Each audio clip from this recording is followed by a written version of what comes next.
తీసుకో. ఏంటిది? తీసుకుని చూడు, నీకే అర్థం అవుతుంది.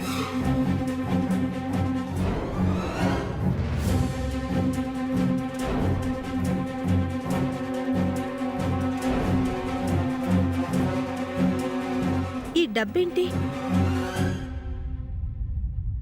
ఇన్ని రోజులు నాకు సేవ చేసినందుకు ఇచ్చాను.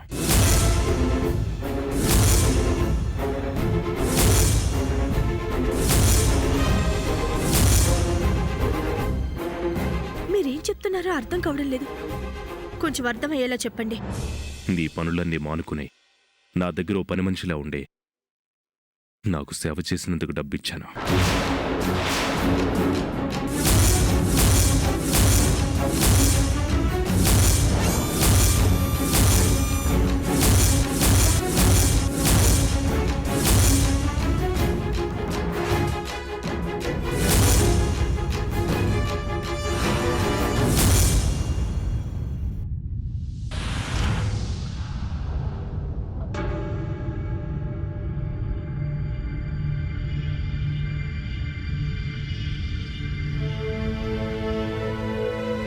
అంటే అంటే మీ ఉద్దేశం? నా దగ్గర పనిచేసే మనిషి ఎవరైనా సరే వెళ్ళిపోయేటప్పుడు సంతోషంగా ఉండాలి.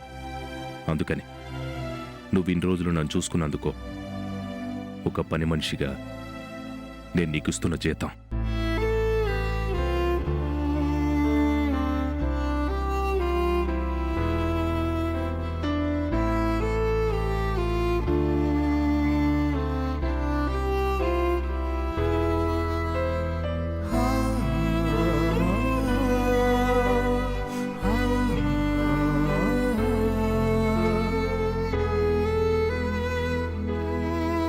ఏమన్నారు? జీతమా? అంటే అంటే ఇన్ని రోజులు మీకు చేసిన సేవలకి వెల కడుతున్నారా? అవును, అవును, అవును, అవును, అవును.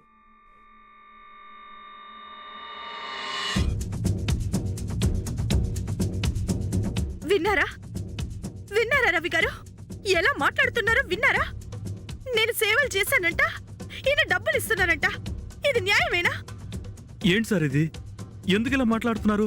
రవి, నిన్ను కలగజేసుకోవద్దని చెప్పాను కదా. మాట్లాడకుండా ఎలా ఉండమంటారు సార్? ఈ సమయంలో మీరు ఇలా ప్రవర్తించడం కరెక్ట్ కాదు సార్.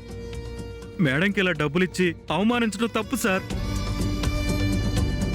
నేను చేసే తప్పు కాదు, కరెక్టే. ఏంటి కరెక్టా? మీరు చేసింది కరెక్టా?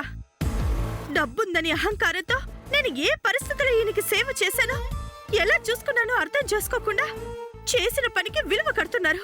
అసలు అసలు మీ దృష్టిలో నేనేంటి? అది చెప్పాల్సింది నువ్వే. పని మనిషి చేసే పనికి వెల ఉంటుంది. ఇప్పుడు చెప్పమ్మా, నువ్వు చేసిన సేవకి డబ్బులు ఇవ్వడమేంటి?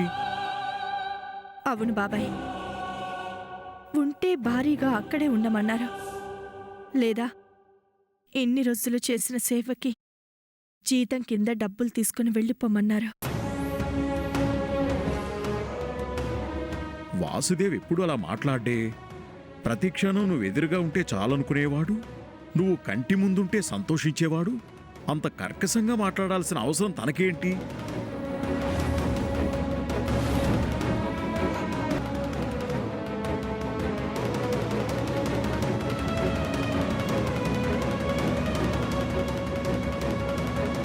పదమ్మా, వెళ్ళి అతనితో నేరు మాట్లాడతాను. వెళ్దాం పద. బాబాయ్ ఆగండి. ఆయనతో ఏం మాట్లాడతారు బాబాయ్? ఏం మాట్లాడటం ఏంటమ్మా?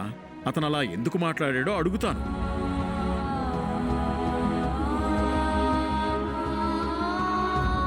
నా భర్తకిలా జరిగిందని ముందు బాధపడినా కూడా నువ్వు అతనికి దగ్గరుండి సేవలు చేస్తూ జాగ్రత్తగా చూసుకుంటూ ఉంటే జరిగిన చెడు మంచికే దారి తీస్తుంది అనుకున్నాను. నువ్వక్కడున్న కొన్ని రోజుల్లో మీ మధ్యలో ఉన్న సమస్యలు దూరమై శాశ్వతంగా కలిసిపోయి పిల్లలతో సంతోషంగా ఉంటావనుకున్నాను. అలాంటిది అతను ఇలా ప్రవర్తించి నిన్ను పంపించేయడమేంటమ్మా? నేనేం చెప్తున్నానో మీరేం మాట్లాడుతున్నారు బాబాయ్? మేము కలిసిపోవడం ఏంటి? నేను పిల్లలతో అక్కడే ఉండడం ఏంటి? దానికి దీనికి సంబంధం ఏంటి? అది వేరు, ఇది వేరు.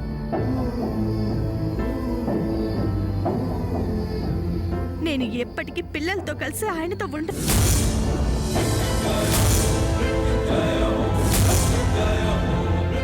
నా నిర్ణయంలో ఎటువంటి మార్పు లేదు.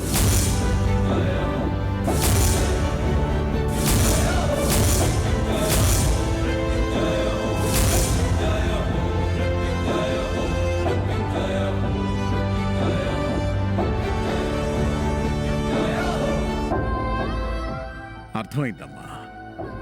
నేనేదో వెళ్ళి అడుగుదాం అనుకున్నాను, కానీ నీ భర్త చేసిన దాంట్లో తప్పేమీ లేదు. అతను చేసింది కరెక్టే.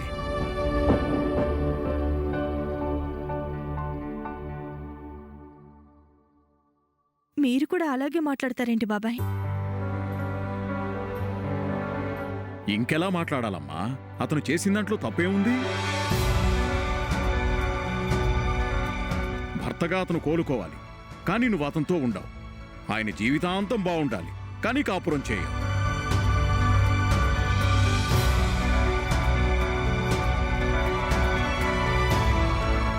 ఎంతో ఇష్టమైన నువ్వు ఎదురుగా కనబడుతుంటే ఉంటావో వెళ్ళిపోతావో తెలియక అతను ఎంత మదనపడి ఉంటాడో ఆలోచించావా?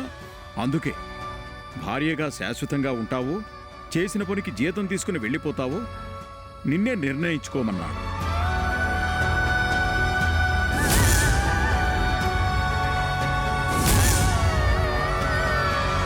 నువ్వు పని మనిషిలాగా డబ్బులు తీసుకుని వచ్చేశావు. దానికి అతనేం చేస్తాడమ్మా?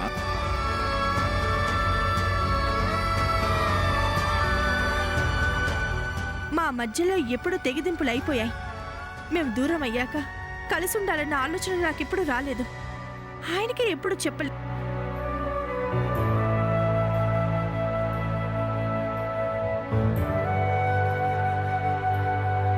అలాంటప్పుడు భార్యగా అక్కడే ఉండమని ఆయన ఎలా అడుగుతారు? ఉంటానని మీరెలా అనుకున్నారు? మీ ఆలోచనలకు నన్ను బాధ్యురాల్ని చేయడం కూడా కరెక్ట్ కాదు. భార్యాభర్తల బంధం మొండితనంతో తీసుకున్న నిర్ణయానికే కట్టుబడేది కాదు. పరిస్థితులను బట్టి పట్టు విడుపులతో ముందుకు సాగిపోయేది. అతను చేసిన తప్పుల్ని తెలుసుకొని కలిసి ఉండాలని నీకోసం ఎదురు చూస్తున్నాడు. అది నువ్వు అర్థం చేసుకోవు, అతనితో కలిసి ఉండవు.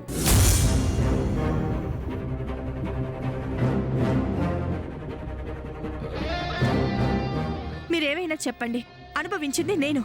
ఆ బాధ నా పిల్లలు అనుభవించకూడదు. అందుకే నేను అక్కడికి వెళ్ళను, ఆయనతో ఉండను, అంతే.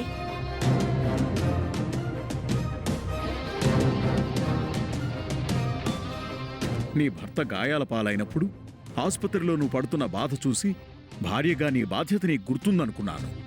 నీ మాంగళ్యాన్ని అమ్మి మరీ ఆపరేషన్ జరిపిస్తే నీ భర్త పట్ల ఇంకా నీకు ప్రేమ ఉందనుకున్నాను.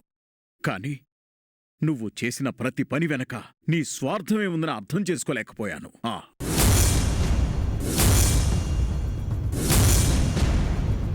బాధ్యతతో కాదు, కేవలం జనం ఏమనుకుంటారన్న భయంతో ఆసుపత్రిలో, ఇంట్లో నీ భర్తకి సేవలు చేశావు.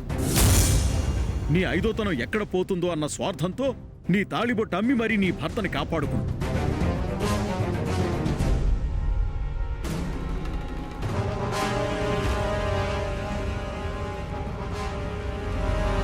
నువ్వివన్నీ చేసింది భార్యగా కాదు, పరాయి మనిషిగానే అర్థమైంది కాబట్టే నీ భర్త నీకు డబ్బులిచ్చి పంపించాడు. అతను చేసిన దాంట్లో న్యాయం ఉందమ్మా.